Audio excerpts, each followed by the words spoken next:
মানে হেভিওয়েট নেতা আর কি, মানে কেউ খেলোয়াড়, কেউ সিনেমার নায়িকা নায়ক, সেক্ষেত্রে আইএসএফ এর সাদামাটা একটা প্রার্থী, এই বিষয়ে কি বলবেন?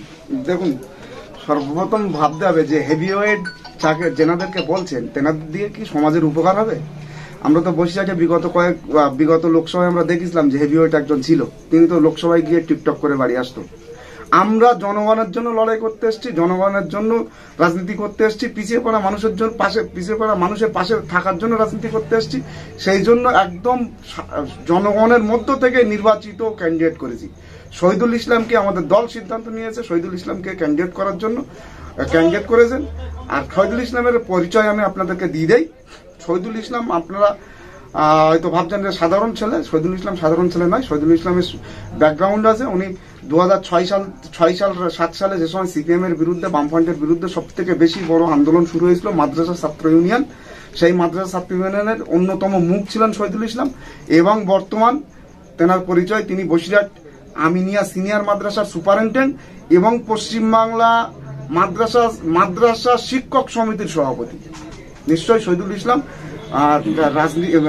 লড়াই করা ছেলে, আন্দোলন করা ছেলে, দীর্ঘদিন আন্দোলন করেই উঠে এসছে।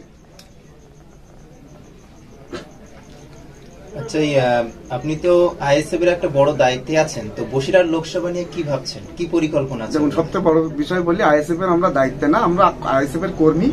দল যেভাবে আমাদের দায়িত্ব দেয়, আমরা সেই দলের দায়িত্বটা আমরা ফুলফিল করার চেষ্টা করি। যেহেতু বসিরহাট লোকসভার দায়িত্ব, সাংগঠনিক দায়িত্বটা দল আমাদেরকে দিয়েছে, কুতুব ভাইকে অবজারভার করেছেন। তার আগে পুরো বসিরহাট লোকসভাটা যেভাবে আমরা আইএসএফ এর রাজনীতি করতে গিয়ে আমরা যেটা অবজার্ভ করতে পেরেছি, বসিরহাটের মানুষ বিকল্প রাজনীতি চাইছে।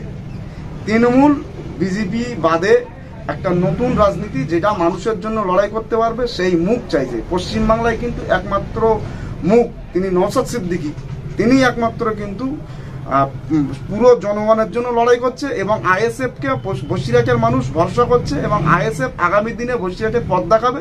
সেই সারা প্রত্যেকটা বিধানসভায়, প্রত্যেকটা পঞ্চায়েতে, প্রত্যেকটা বুথ থেকে আমরা পাচ্ছি।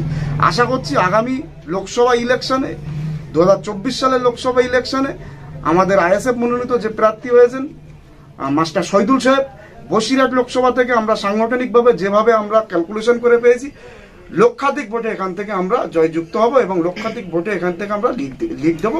এটা আমাদের আশা।